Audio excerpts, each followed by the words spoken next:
bien, bien invertida. ¿Y si tus próximas vacaciones fueran en alta mar? Viaja con Royal Caribbean y descubrí lo último en aventura, descanso y diversión a bordo. Ahora con salidas sin visa desde Panamá y Cartagena y rutas inolvidables por los destinos más increíbles del mundo. Aprovecha las promos especiales y encontrá el viaje que te mereces. Llama ya a tu agente de viajes o a GSA Cruceros al 2234-1818. Visita royalcaribbean.cr o búscanos como royal.gsa en redes sociales. Royal Caribbean y GSA Cruceros te llevan a navegar el mundo. Transcomer, puesto de bolsa de comercio, presenta A las 5 siempre con Fernando Francia.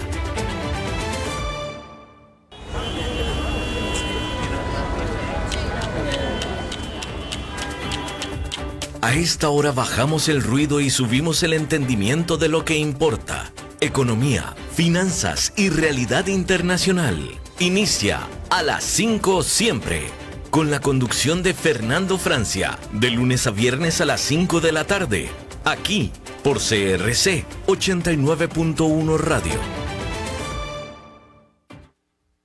Hola, ¿qué tal? Son las 5 en punto de la tarde en San José, hoy miércoles 10 de diciembre del 2025.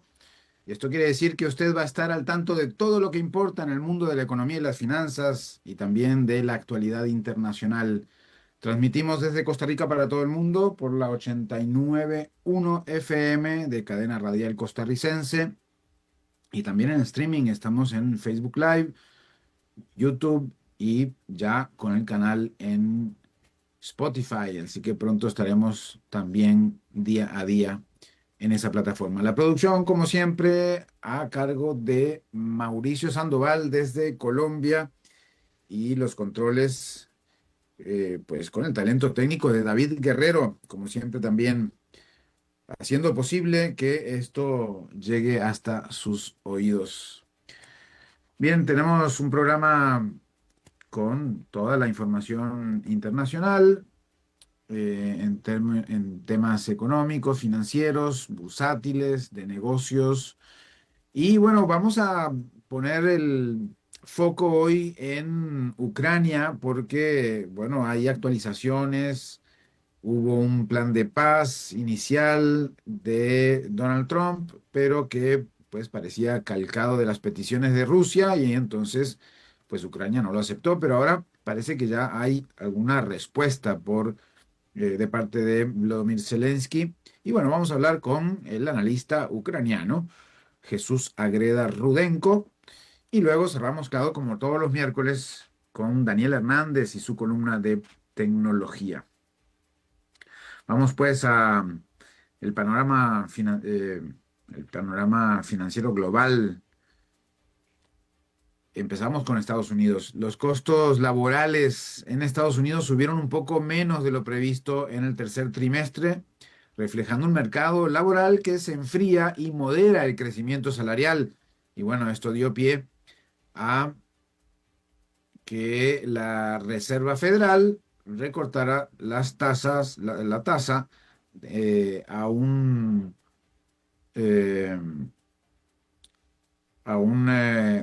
margen de 3,50, 3,75%. Y bueno, dejó abierta pues una pausa señalando que la inflación sigue algo elevada, con menos renuncias y menor demanda de trabajadores. Economistas prevén que los salarios se desacelerarán en 2026 y esto daría alivio a empresas y ayudaría a bajar presiones inflacionarias el próximo año. Pero bueno, la noticia del día, hoy es 10 de diciembre y entre ayer y hoy se reunía la Reserva Federal y pues, por supuesto, como todo lo indicaba, bajó su tasa por tercera vez en el año y tercera vez consecutiva. Ahora quedó en el margen de 3,50, 3,75, con una votación 6-3 que reflejó, bueno, fuertes discrepancias. No siempre queda así dividido el voto entre los presidentes de las reservas regionales y pues quedan como resultado lo que indica la Reserva Federal en Estados Unidos. El mercado para el 2026, la Reserva Federal prevé un recorte adicional, así que van a bajar un poco más las tasas y esto se hará en los primeros, el primer mes del año, y, pero recalca la Reserva Federal que dependerá de los datos existentes a ese momento. Pues bueno, es el primer triple desacuerdo desde 2019, con visiones opuestas, además, entre recortar más y no recortar, ¿no? Porque cabe acotar que de 6 a 3, 6 definió el recorte de tasas que quedará efectivo, y estas otras tres personas, uno quería recortar 25 puntos más y otro más bien no recortar. Así que eh, pues empieza a verse dividido ese voto en la Reserva Federal y eh, todo indica que va a haber un recorte más y luego ya estará en manos de una próxima dirección de la Reserva Federal. Vamos a ver qué pasa entonces. Quedándonos en Estados Unidos, la administración Trump exige que la Corte Penal Internacional modifique su tratado para garantizar que no investigue al presidente ni a sus altos funcionarios. Vaya, es mínimo sorprendente. Washington también quiere cerrar investigaciones sobre líderes israelíes por la guerra en Gaza y sobre tropas estadounidenses en Afganistán. Si la Corte Penal Internacional no cede, Estados Unidos amenaza con sanciones adicionales, incluso contra el propio tribunal. Bueno, Estados Unidos, de hecho, no forma parte del Estatuto de Roma. Washington comunicó sus demandas a miembros aliados y a la propia Corte. Estados Unidos no es signatario y, por lo tanto, digamos que no respeta jurisdicción de la Corte Penal Internacional. Vaya, esa es una declaración, por decirlo poco, sorprendente, ¿no? Bueno, no sé si a ustedes les sorprende ya. Agricultores estadounidenses agradecen el paquete de ayuda eh, de 12.000 millones de dólares. Habíamos anunciado, ¿se acuerdan?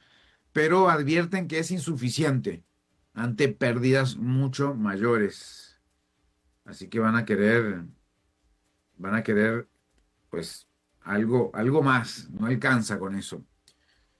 Los apoyos ayudarán a llegar al próximo ciclo, dicen los agricultores, pero no compensan precios bajos, costos altos y exportaciones perdidas por la guerra comercial.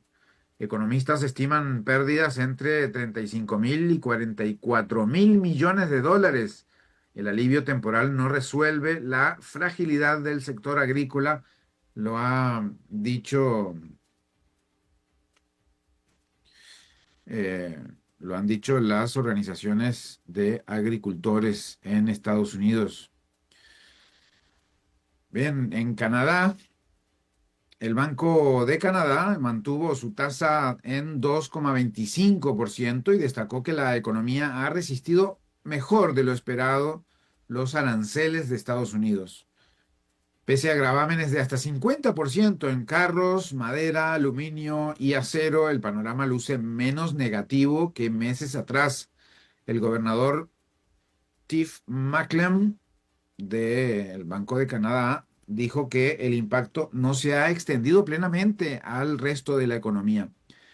El banco considera adecuada la tasa para mantener la inflación cerca del 2% en un entorno incierto, así que también desde Canadá hay noticias de pues los bancos centrales, ¿no? En este caso el Banco de Canadá, que mantiene su tasa en 2,25.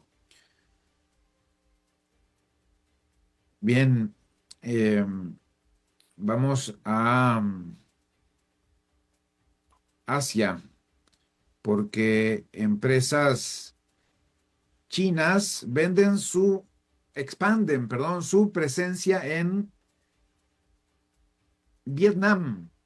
liderando inversión y envíos hacia Hanoi, pese a llamadas de desacoplamiento desde Estados Unidos. Vietnam aprobó contratos sensibles para Huawei y ZTE, créditos chinos para trenes rápidos y aviones Comac, la empresa china de aviones, recuerdan. Analistas advierten que si continúa este giro, el país podría convertirse en un torn country en su equilibrio entre Washington y Beijing. El movimiento marca un cambio respecto a décadas de cautela por conflictos históricos y disputas marítimas. Bueno, por ahí se va jugando el ajedrez del comercio internacional.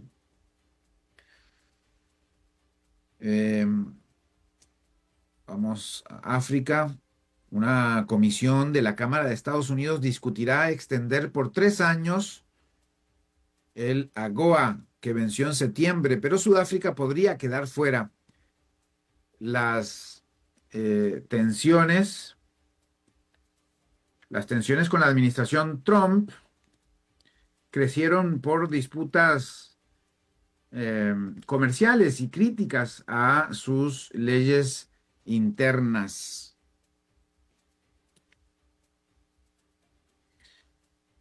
Así que Estados Unidos exige que Pretoria, la capital de Sudáfrica, reduzca tarifas y barreras si quiere mantener el beneficio. AGOA es el African Growth and Opportunity Act, ¿no? La ley de crecimiento y oportunidad para África. Y Estados Unidos está discutiendo entonces en su Congreso extender por 3 años esa ley de crecimiento y oportunidad para África en Estados Unidos. Bien, Europa, a ver qué nos tienen noticias desde Europa. La producción industrial italiana cayó 1% en octubre, más de lo esperado, mostrando debilidad en la manufactura. La baja afectó casi todos los sectores salvo energía, dejando el trimestre en 0,9% debajo del previo. En comparación anual, ajustada por días, la producción cayó 0,3% en lugar de subir ligeramente como se había anticipado. Pese a ello, encuestas de confianza sugieren que una leve recuperación podría darse hacia fin de año. Bien, vamos a América Latina. A ver qué tenemos en América Latina preparado. Bueno, Venezuela posee cerca de una quinta parte de las reservas probadas de petróleo mundial, unos 303.000 millones de barriles según la OPEP. Mientras Estados Unidos amplía su presencia militar en el Caribe, Maduro denuncia presiones por petróleo más que por narcotráfico. El Pentágono afirma haber destruido 22 embarcaciones en operaciones antidrogas con más de 80 muertos, y justo se da todo esto cuando se anuncia una incautación adicional de una embarcación en aguas cercanas ahí en Venezuela. Los críticos dicen que rara vez golpean redes criminales y que la disputa refleja un pulso estratégico por energía. Sin duda un tema de debate. En Argentina, la inflación mensual de noviembre subió por el alza de la carne, pero la tasa anual seguirá bajando a 30,9%, su menor nivel desde hace 7 años. Analistas señalan que los cortes bovinos ya se aceleraban desde octubre y que descuentos online moderaron el índice general pese a la presión del sector cárnico en Argentina. Los clásicos bife, milanesa y asado mantienen alta demanda, aunque el consumo cayó levemente. Ustedes saben que el bife, la milanesa y el asado son cortes de carne. El asado, además de ser un corte específico, pues también se le dice así a lo que en Costa Rica y Centroamérica conocemos como carne asada, pues en Argentina y Uruguay se conoce como un asado. Pero al mismo tiempo de ser la preparación, es también el corte de carne. Bueno, vamos a México porque Marcelo Ebrard, el ministro de Economía, acordó con el Consejo de Empresas Globales coordinar posiciones rumbo a la revisión del Tratado el TEMEC, el tratado con Estados Unidos y Canadá. Definieron 3 ejes de trabajo para 2026 en conjunto, buscando una postura común ante Estados Unidos y Canadá desde México, tanto gobierno como empresas. La relocalización de cadenas y los aranceles hacen más estratégica esta coordinación. El Ministerio de Economía difundió el acuerdo en un comunicado. Y también en México, bueno, hay varias noticias es que se liberó hoy, estos días, un informe, vamos a verlo acá, el informe del World Inequality Lab, que concluye que el 10% más rico, las personas, controla el 75% de la riqueza global y el 53% del ingreso. Y ojo a este dato, el 0,001%, ojo que todos nosotros antes hablábamos del 1%, ¿no? Como para referirse a los más ricos del planeta, incluso en varias de las series de televisión como Succession hablan abiertamente y fuertemente sobre el 1%, ¿no? 1%. Ahora es el 0,001%, el más adinerado, que son 60.000 personas en el mundo entero. Y posee 3 veces más que la mitad de la humanidad. El 0,001% posee 3 veces más que la mitad de la humanidad. El patrimonio de esta élite crece 8% anual desde los años 90, ampliando la brecha. El informe del World Inequality Lab destaca además el impacto del clima y la desigualdad de género en la ampliación de disparidades. Y bueno, en México, por lo tanto, el 10% más rico de México concentra el 71% de la riqueza nacional. Ojo que a nivel global, el 10% controla el 75% de la riqueza. Y en México, el 10% más rico concentra el 71% de la riqueza de México, según el informe de Desigualdad Global 2026 que le estaba comentando. La desigualdad sigue siendo extremadamente alta, dice el informe. Las concentraciones patrimoniales subrayan brechas estructurales profundas. El informe reabre el debate sobre movilidad social y tributación. Saben que la tributación obviamente es una de las maneras de redistribución de la riqueza que tienen los estados. Pues ahí lo tienen, este informe mundial dio nuevos datos. Bueno, y siguiendo en México, Claudia Sheinbaum reunió a Carlos Slim, Bernardo Gómez y otros empresarios para proponer un Consejo Nacional de Inversiones. La meta es sumar al sector privado como aliado para atraer capital y enfrentar un 2026 complejo. El gesto presidencial busca recomponer una relación históricamente tensa con la cúpula empresarial en México y por parte del actual gobierno. El Consejo sería un nuevo canal para coordinar proyectos de desarrollo, un Consejo Nacional de Inversiones con participación del sector privado. Bueno, y un tema que podría ser interesante. El dato viene desde México, pero podría ser interesante internacionalmente por las fechas. Los aranceles a juguetes y plásticos asiáticos anticipan un fuerte encarecimiento en 2026. La industria estima subas de hasta 35% por mayores costos y menor competitividad. La cadena completa, fabricación, transporte y venta, siente el impacto de los aranceles. Se espera una temporada comercial con precios más altos y márgenes más ajustados. Este dato viene de México, pero pues va a ser también global.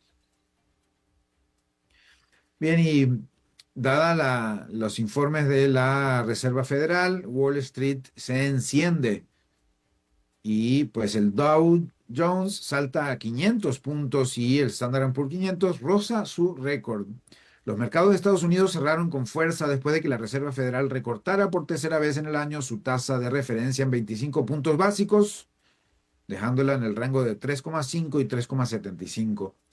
El Dow Jones subió 1%, bastante más de lo que venía subiendo estos días, y el Standard Poor's 500 avanzó 0,7%, quedando apenas debajo de su máximo histórico, mientras que el Nasdaq ganó 0,3% y el Russell 2000 de Small Caps marcó un nuevo máximo, beneficiado por la caída en el costo del financiamiento, es decir, eh, las tasas de la Reserva Federal.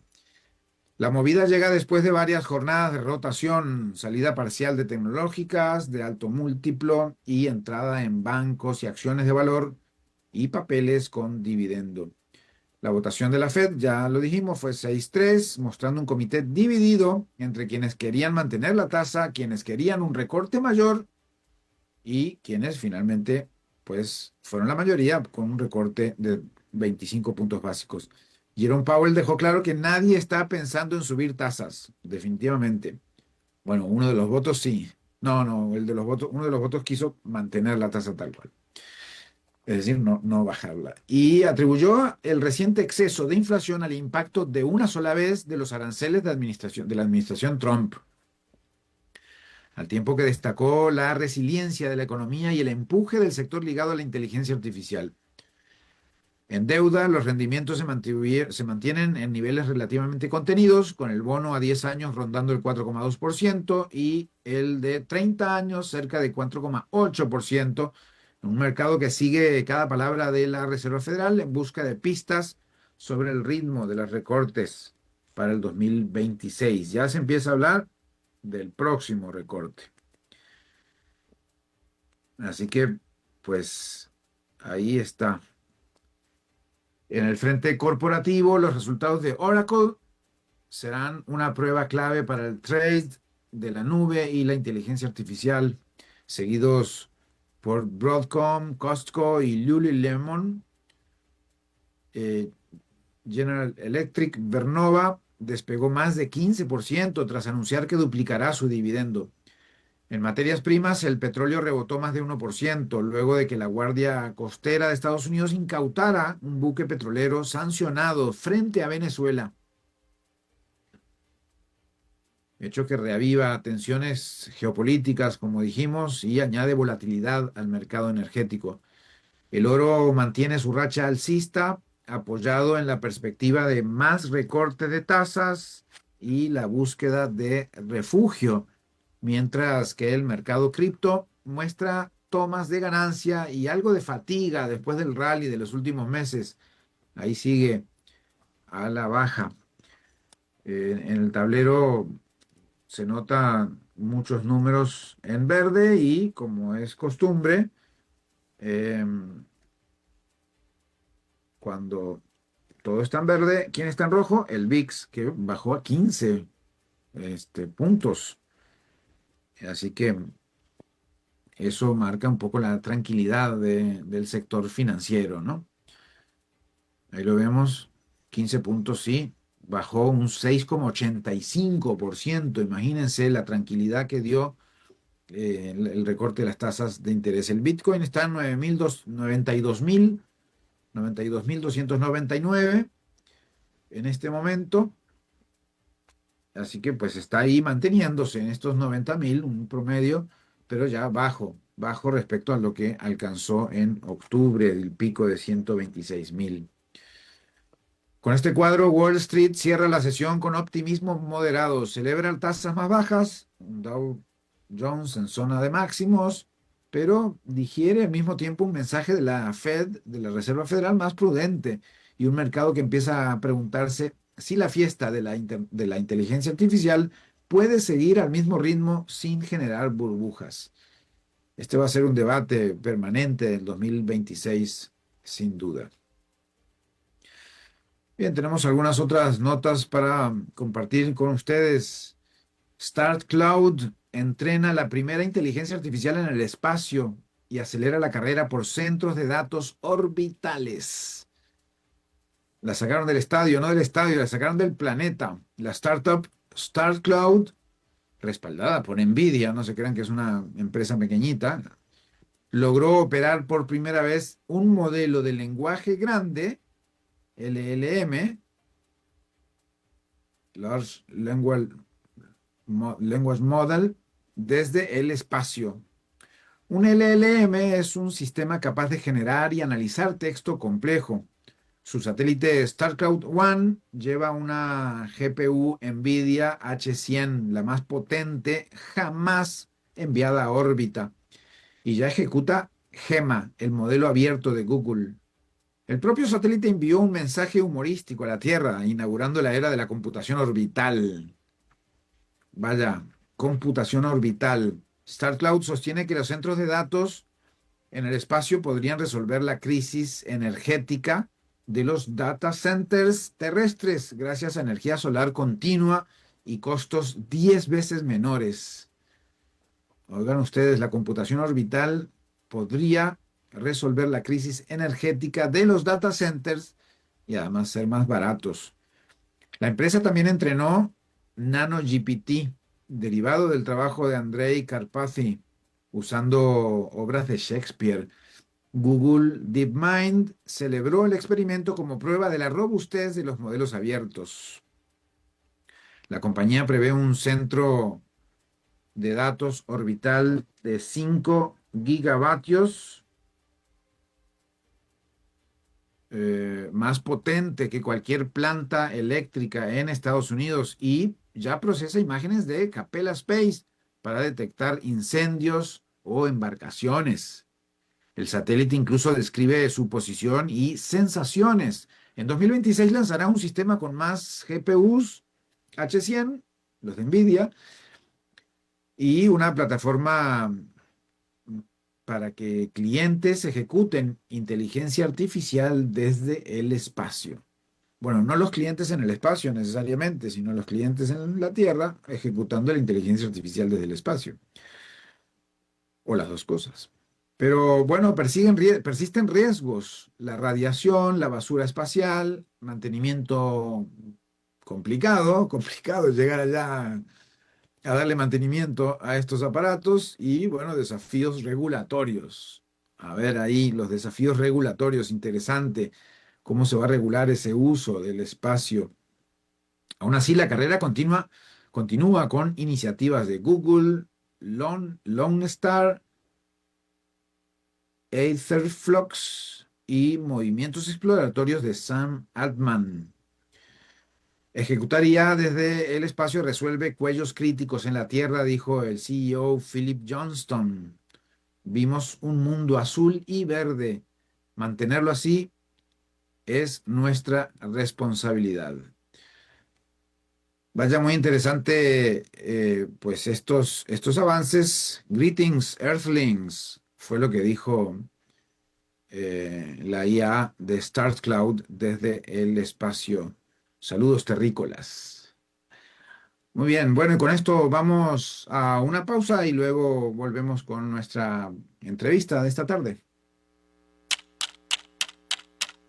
Cuando el reloj marca el cierre de la tarde, aquí abrimos el sentido. Economía, finanzas y realidad internacional. El programa creado por Alberto Padilla en Costa Rica. A las 5 siempre. Te esperamos de lunes a viernes a las 5 de la tarde con la conducción de Fernando Francia.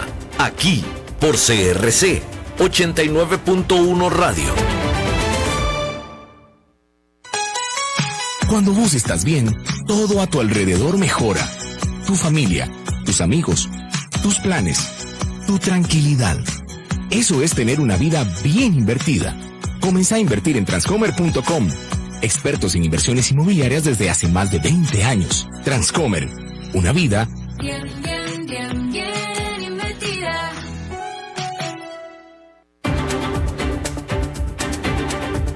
Regresamos a las 5 siempre con Fernando Francia. Continuamos, muchas gracias, y vamos a entrar de lleno a un tema que va a estar de actualidad, que sigue vigente de actualidad desde hace ya varios años, porque Ucrania se encuentra en un momento decisivo, sin duda, mientras resiste un nuevo asalto mecanizado de las tropas rusas en la ciudad estratégica de Pokrovsk, el presidente Volodymyr Zelensky anunció el inminente envío a Washington de una contrapropuesta de 20 puntos para alcanzar un acuerdo de paz. Este documento responde al plan inicial presentado por Estados Unidos bajo el propio liderazgo de Donald Trump, que ha sido criticado por su cercanía a las exigencias del Kremlin, esa propuesta inicial, incluyendo la cesión de territorios, la reducción del ejército ucraniano y el bloqueo a una futura membresía en la OTAN. Al mismo tiempo, Zelensky insiste en que la paz no puede ser sin dignidad ni garantías, mientras se identifica pues el debate sobre si Ucrania podría o no celebrar elecciones en plena guerra, como ya lo informamos también ayer.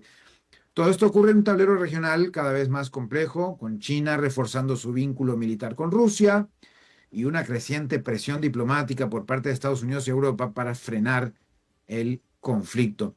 Y bueno, como la vez pasada habíamos estado hablando sobre este acuerdo de paz a partir de la propuesta de Donald Trump, quisimos invitar nuevamente a Jesús Agreda Rudenko, analista internacional, ucraniano de origen y profesor de estudios europeos y relaciones internacionales en la Universidad del Rosario de Colombia, para que pues, nos ayude a entender, a explicarnos y a profundizar un poquito estas informaciones. ¿Qué tal, Jesús? ¿Cómo estás? Qué gusto tenerte nuevamente en el programa. Hola, buenas tardes. Sí, un gusto estar aquí. Muchas gracias por la invitación. Bien, y bueno, lo dijimos la vez pasada, nos diste una clase magistral de historia ucraniana por varios aspectos de contexto que nos habías dado y bueno, retomamos la conversación de aquella vez porque pues ahora hay una respuesta de Zelensky. ¿Se conocen algunos puntos de esa respuesta? Algunas, pero son muy lógicas. Es decir, por ejemplo, Ucrania insiste en no ceder territorio. Esto ya lo sabíamos, ¿cierto? Por otro lado, Ucrania insiste pues en garantías de seguridad. Eso también lo sabíamos. Am, y por otro lado, de alguna forma, Ucrania pues abre la posibilidad de unas elecciones, ¿no? Que esa es otra opción, pero siempre y cuando se den unas garantías especiales que lo permitan. Así que es una contrapropuesta que efectivamente se aleja de la propuesta de Estados Unidos y particularmente la propuesta de Rusia, en el sentido en que niega la posibilidad de ceder parte del territorio que Rusia ni siquiera controla todavía dentro del territorio ucraniano. Y esto es, pues, o se ha convertido en un problema que ha desesperado un poco al presidente Trump incluso, que ha llegado a criticar públicamente a Zelensky en medios de televisión, diciendo que Zelensky no acepta y que es difícil de negociar y que finalmente no está dispuesto a lograr la paz, aunque al parecer su equipo negociador sí. Claro, vaya, pero es difícil aceptar unas condiciones que básicamente son las que un solo bando quiere, ¿no? Sí, exacto, y de eso justamente hablábamos la vez pasada, y es, al parecer, la propuesta de Estados Unidos iba mucho más inclinada hacia los intereses de Rusia, perdón, porque era mucho más fácil convencer a Rusia de que acepte, y eventualmente era más factible presionar a Ucrania para que acepte. Y eso es lo que estamos viendo ahora. Solo que el presidente Zelensky ha sido más difícil de presionar de lo que tal vez el gobierno de Estados Unidos ha esperado. Y segundo, el presidente Zelensky ha buscado rodearse de estos líderes europeos que de alguna forma sirven como un garante y eventualmente intentan darle ánimo y apoyo ante esta presión de Estados Unidos. Ahora, ¿qué rol juega Europa aquí? Porque como que quiso dar un tono distinto las conversaciones entre Zelensky y algunos líderes europeos, ¿no? Sí, sí, sí, sí. Lo que pasa es que, otra vez, el problema que estamos viendo es que la solución de Estados Unidos o la propuesta de paz de Estados Unidos sigue la misma lógica de los otros acuerdos de paz que este gobierno de Estados Unidos ha firmado, con Camboya y Tailandia y demás, que son acuerdos que de alguna forma son superficiales, que se limitan a eso, es decir, que no resuelven el problema de fondo, pero que sí, digamos, permiten al presidente de Estados Unidos mostrar un resultado, es decir, miren, aquí está el papel, aquí está el acuerdo. Pero significa que a la larga el conflicto va a seguir. Entonces ya lo vemos otra vez cómo se reactivan conflictos que se supone que ya se habían resuelto. Los europeos son completamente conscientes de la misma situación, es decir, entienden que firmar un acuerdo de paz que no sea justo, que no incluya los intereses de Ucrania, lo único que va a hacer es crear un conflicto a largo plazo que va a seguir. o que de alguna forma va a revivir y que eventualmente puede ser incluso más destructivo de lo que es ahora. Así que tenemos dos posiciones muy distintas, mientras que Estados Unidos propone una solución rápida. Ya, de nuevo, hemos escuchado al presidente Trump diciendo que no quieren perder tiempo, que necesitan una solución ya, que necesitan firmar algo urgente. Y por otro lado, tenemos a un lado de la Unión Europea que busca una negociación mucho más de fondo, que busca garantías, que busca evitar que Rusia vuelva a hacer lo que está haciendo otra vez con Ucrania. Y son dos posiciones muy distintas que son muy difíciles de poner de acuerdo. Y cómo se conjuga este momento en donde hay todavía, bueno, combate, ataques y demás en determinados lugares, una negociación abierta, compleja, complicada, con múltiples actores, pero sobre todo un actor pues con las características de Donald Trump y la búsqueda de celebrar un proceso electoral en ese contexto. Es que este es otro problema que se ha visto a lo largo de la guerra y es el gobierno de Estados Unidos ha sido un poco más sensible de alguna forma a la propaganda rusa que cualquier otra cosa. Entonces, lamentablemente, hemos visto cómo el gobierno de Estados Unidos ha repetido varias veces algunos de los puntos que la propaganda rusa ha promovido. Por ejemplo, que el presidente Zelensky no es un presidente legítimo. Ujú. Cuando hemos visto que su popularidad en Ucrania sigue superando los 60%, a pesar de las diferentes crisis, a pesar del tiempo, a pesar de que su periodo se venció, a pesar de las crisis y a pesar de los escándalos de corrupción que hemos escuchado y demás. Y por otro lado, han habido encuestas que dicen que el 63% de los ucranianos están dispuestos a hacer o están a favor de hacer unas elecciones, pero una vez la guerra termine. Es decir, digamos, tenemos una situación en tierra que es una Ucrania que al parecer confía todavía en su presidente y que está dispuesto a esperar para hacer elecciones, pero pues entendiendo que unas elecciones pueden generar inestabilidad en este momento y que son imposibles de hacer. Y por otro lado, tenemos una campaña de propaganda de Rusia diciendo que no se puede negociar con Zelensky porque es un presidente ilegítimo, que Ucrania no es una democracia y por ende no merece ayuda y demás, que buscan destruir y debilitar a ese presidente. Y el problema que veo es que el gobierno de Estados Unidos repite la segunda posición y no la primera. Eh, y entonces estamos otra vez ante una posición, de una casi que exigencia de Estados Unidos de que Ucrania haga elecciones. Pero otra vez, tenemos que entender algo. El 20% del territorio ucraniano está bajo ocupación de Rusia. Y segundo, hay ataques con misiles y drones todo el tiempo. ¿Cómo se imagina el gobierno de Estados Unidos la realización de unas elecciones en ciudades donde miles de personas tienen que reunirse en espacios abiertos y que básicamente estarían a la merced de estos ataques? Es decir, otra vez, que físicamente no es posible. Y segundo, el otro 20% de los ucranianos que no están en el territorio ucraniano, pues simplemente no pueden participar del proceso. Es decir, otra vez, es que no se puede hacer unas elecciones cuando un país está en guerra. Es así de simple. Ahora, entendamos un poquito el contexto histórico y por eso me gusta conversar con vos, Jesús, porque, bueno, conoces en profundidad y Ucrania es un país independiente a partir del año 91 Sí, y, efectivamente. y bueno, desde entonces tiene una serie de presidentes. No hay reelección o no se ha dado. ¿Cómo funciona el código electoral, digamos, los procesos electorales en Ucrania en ese sentido? Pues eventualmente es una posibilidad, pero no a partir de elecciones, digamos, de como periodos seguidos, consecutivos. En otras palabras, Zelensky no podría ser candidato otra vez. Ujú. No en el periodo inmediato. Por eso vimos a otro expresidente que se llama Petro Poroshenko, que se lanzó para competir con Zelensky, pero porque pues no seguía un periodo consecutivo. Entonces, es un sistema en el que efectivamente, digamos, la alternancia en el poder ha sido constante. Efectivamente, han habido presidentes, han habido elecciones regulares. Pero por otro lado, es un sistema político muy activo donde la población ha demostrado, digamos, su voluntad y su decisión en más de una oportunidad. Pues ya recordemos lo que pasó en la Revolución Naranja, donde la gente sale a mostrar su inconformismo con el resultado. Ya vimos lo que pasó en 2014-2015. Es decir, es un sistema que funciona, es un sistema donde decir que no es democracia, como lo llegó a mencionar un poco el presidente Donald Trump hace un par de días, no me parece lo correcto. Es de hecho un sistema muy democrático comparado con Rusia o comparado con Bielorrusia, donde los presidentes han estado en el poder por más de 20 años. Y en este caso, bueno, ¿por qué crees que Zelensky lo dice? ¿Es como para bajar tensiones o realmente está pensando una manera de hacer un proceso electoral en estas condiciones? No, yo creo que es más para satisfacer las necesidades de Estados Unidos.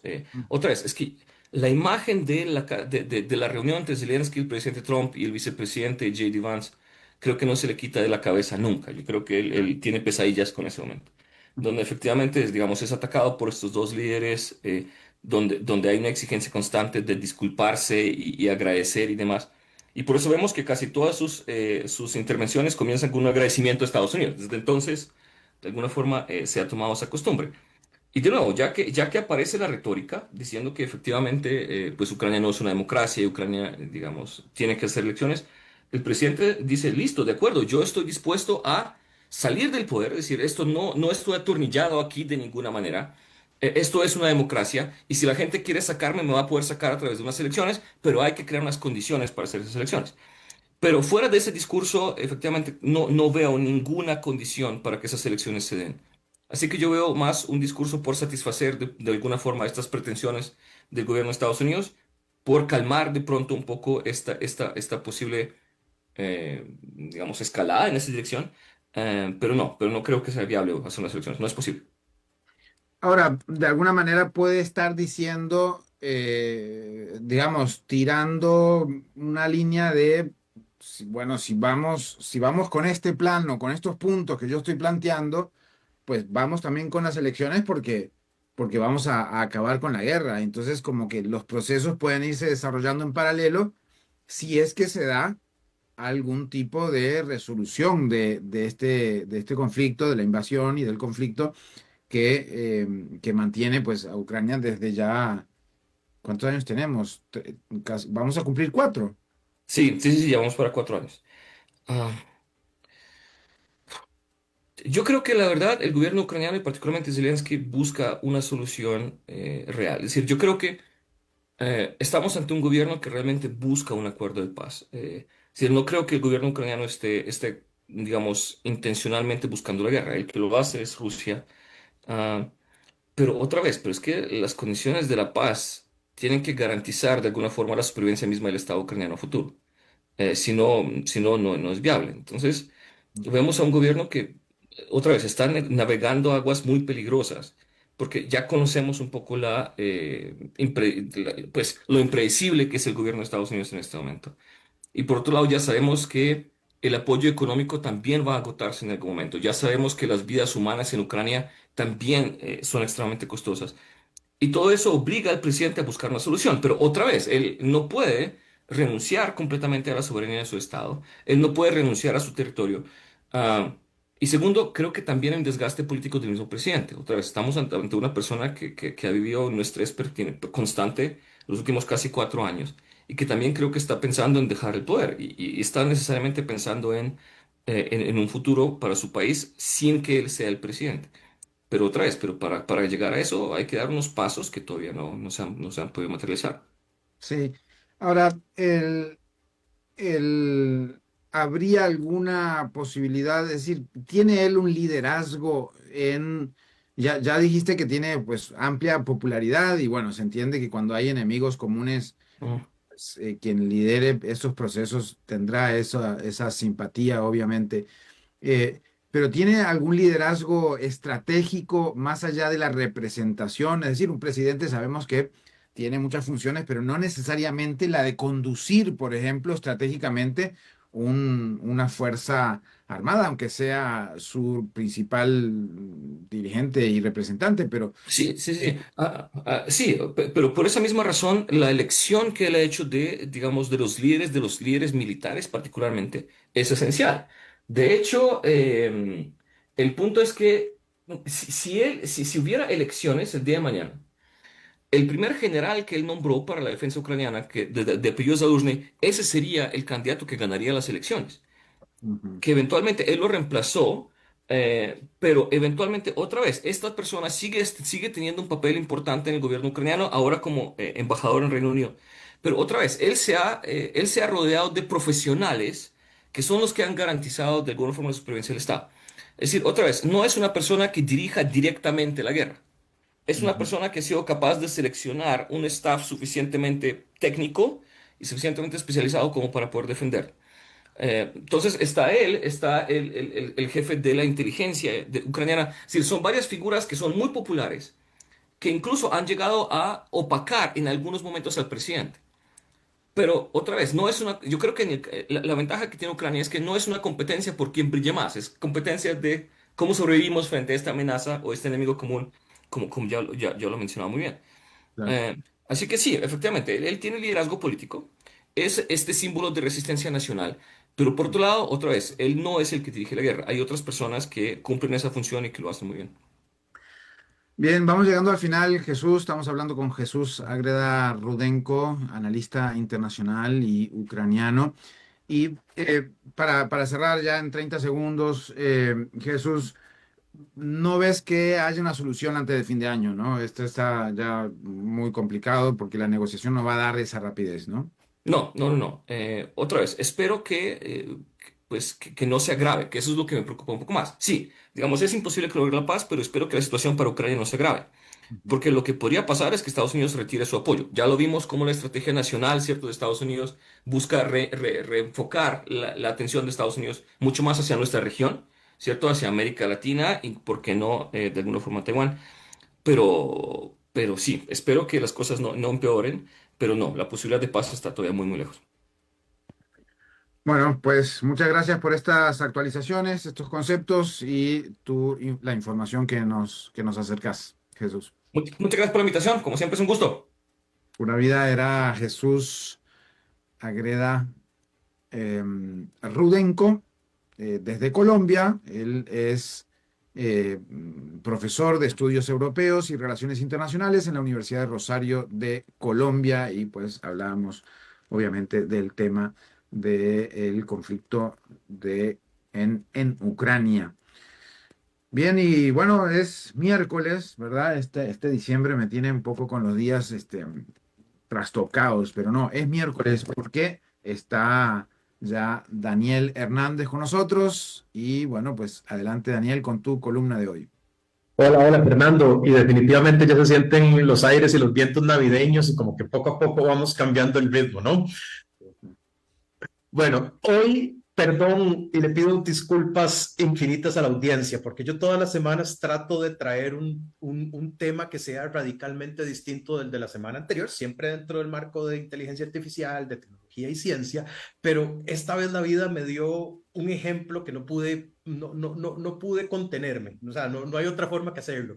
Y es que justo después que la semana pasada hablamos de los chimpancés, de los gorilas y de los monos, Meta, que es una de las compañías más grandes del mundo, acaba de pasar de ser un chimpancé a un mono. Y vamos a hablar entonces del caso de Meta, de chimpancé a mono, y qué es esto nuevo que se está hablando del aguacate. Es una transformación inesperada en el mundo de la inteligencia artificial y una transformación que, para serles honestos, muy pocos veían venir así de rápido. Meta, la empresa detrás de Facebook, Instagram y WhatsApp, inició el 2025 como un contendiente serio en la carrera de modelos de la inteligencia artificial. Su modelo, llamado Llama, pronunciación en inglés, que en español sería llama, como el animal peruano, es una familia de modelos abiertos, ¿ok? O era una familia de modelos abiertos. Meta se posicionaba como el actor que iba a democratizar la inteligencia artificial, ganando la buena voluntad en la comunidad científica y avanzando con velocidad. Cuando hablamos de modelos abiertos, es que todos podemos acceder al código sin necesidad de pagar, que es un modelo que todo el mundo puede utilizar sin inversión económica. En cuestión de meses, esa narrativa se desmoronó y Meta pasó de ser un chimpancé competitivo a un mono confundido en esta jungla. Entonces, del mundo abierto al aguacate, el giro de 180 grados. ¿Por qué el aguacate? La gran sorpresa de esta semana es un anuncio filtrado de paso, pero confirmado por múltiples fuentes, de que Meta va a abandonar su estrategia de modelos abiertos para concentrarse en un nuevo sistema cerrado y propietario, orientado a ventas directas, que se llama avocado en inglés o aguacate en español. El discurso interno es claro. Meta quiere dejar de ser una empresa que utiliza inteligencia artificial para convertirse en una empresa que vende inteligencia artificial. Aquí es donde aparece el primer problema. Llama se construyó como una tecnología abierta pensada para impulsar el ecosistema. Aguacate se construye como un producto cerrado, pensando en generar ingresos. Esa transición no es trivial, es un choque de identidad. Una revelación importante en este artículo de Bloomberg, que entre Bloomberg y CNBC fueron los que reportaron esto, es que Meta pasó gran parte del año utilizando estos procesos de AI, como les decía, para optimizar procesos internos con la esperanza de convertir esa experiencia en una ventaja comercial. El plan era lógico. Paso número 1, creemos una inteligencia artificial abierta. Paso número 2, usémosla a gran escala dentro de Meta. Como hablamos de Google, ya tienen una gran plataforma de distribución. Paso número 3, la parte más fácil, convertámonos en el proveedor global de inteligencia artificial dominante. Pero el resultado no fue tan sencillo, el resultado no fue tan lineal, fue decepcionante. ¿Por qué? Y esto nos lleva a una conversación más grande dentro de lo que se puede venir de la inteligencia artificial. La realidad es que Meta ni redujo costos, ni aceleró producción, ni obtuvo la ventaja interna que esperaban. Este fracaso operativo es la raíz de por qué se mueven hacia avocado. Ahora, las grandes apuestas de Mark Zuckerberg y la memoria de los inversionistas. Zuckerberg está justificando este cambio con su clásica narrativa de que hay que tomar grandes apuestas para no quedarse atrás. Lo que pasa es que el mercado tiene memoria de elefante, para seguir usando metáforas de animales, y la comparación es inevitable. El metaverso les costó nada más $70 billones y lo que fue, honestamente, hablemoslo como lo es, fue un ridículo. Ahora, Meta le vuelve a pedir fe a sus inversionistas con un modelo cerrado, caro y sin una diferenciación clara. Si a esto le sumamos que acaban de gastar $14 mil millones en la compra de una empresa que se llama Scale AI, que lo presenta como un pilar para la estrategia de inteligencia artificial a futuro, la matemática no empieza a dar. Y nos hacemos la pregunta, ¿el aguacate, su modelo operativo de inteligencia artificial nuevo, es la justificación de esa compra o más bien es un intento tardío para darle sentido a esa compra? Los inversionistas no son tontos, todos los inversionistas ya se están haciendo esa pregunta. Sigamos agregándole agravantes. En esta nueva era de inteligencia artificial, los nuevos modelos de inteligencia artificial están siendo entrenados por modelos de inteligencia artificial. Aquí es donde aparece ese elemento complejo. Meta está construyendo avocado basándose en modelos que ya existen, como Gemma de Google, como GPT, como Qwen, inclusive de Alibaba. Ojo, están utilizando un modelo chino para entrenar su propio modelo. ¿A dónde quedó el cuento de MAGA de Mark Zuckerberg y hagamos América grande otra vez? No solo están observando lo que otros hicieron, están usando directamente esos modelos como insumo real de entrenamiento. Es decir, es una caja negra que está siendo creada por otras cajas negras. Y todas las empresas que han probado este enfoque han visto resultados irregulares.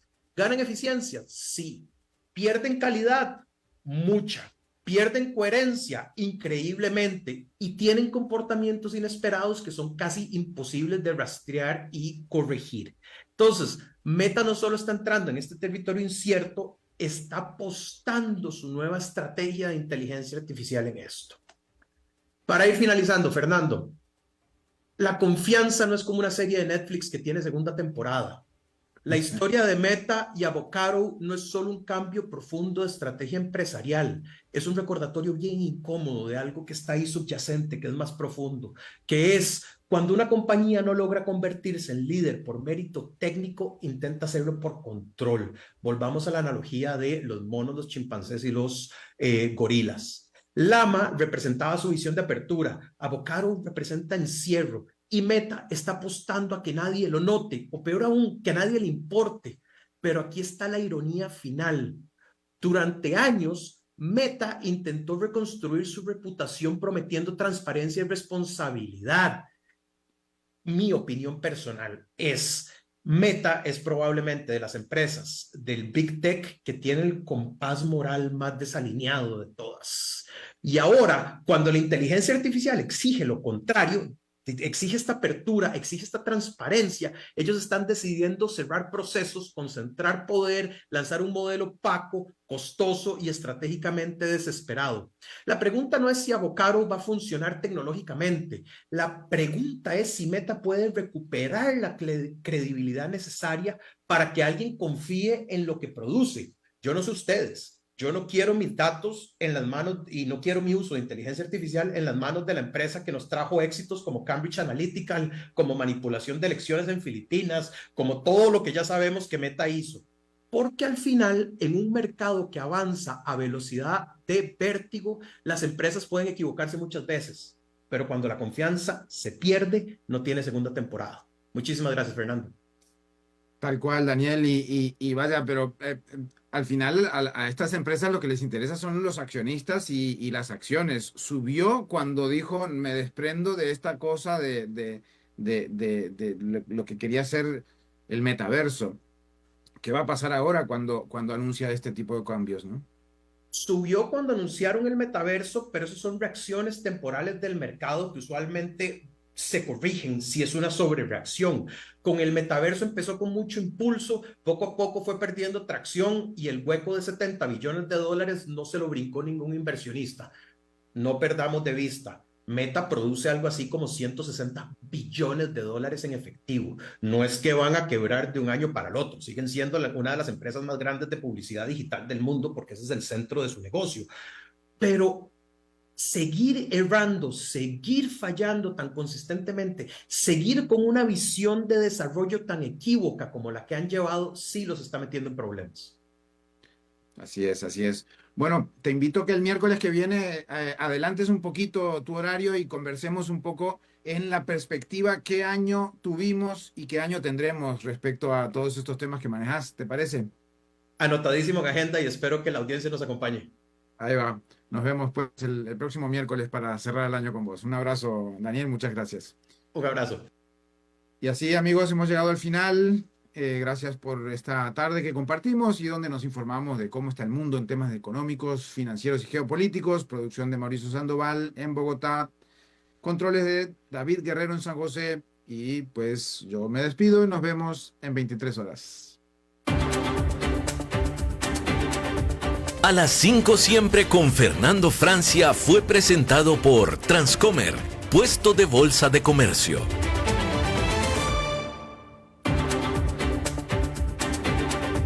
Concluye A las 5 siempre, economía, finanzas y realidad.